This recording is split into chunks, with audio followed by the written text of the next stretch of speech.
পশুর চামড়া সংরক্ষণে যুগান্তকারী, সাশ্রয়ী এবং পরিবেশ বান্ধব নতুন এক পদ্ধতির উদ্ভাবন করেছেন রাজশাহী বিশ্ববিদ্যালয়ের একদল গবেষক।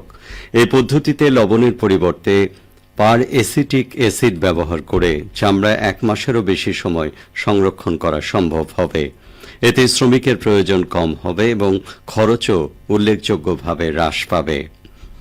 গবেষণা প্রধান রাজশাহী বিশ্ববিদ্যালয়ের ফলিত রসায়ন ও রাসায়নিক প্রকৌশল বিভাগের অধ্যাপক ড মোহাম্মদ তৌফিক আলম বিশ্ববিদ্যালয়ের ফলিত রসায়ন বিভাগের রিসার্চ ল্যাবরেটরিতে 2023 সাল থেকে এই গবেষণা শুরু হয়।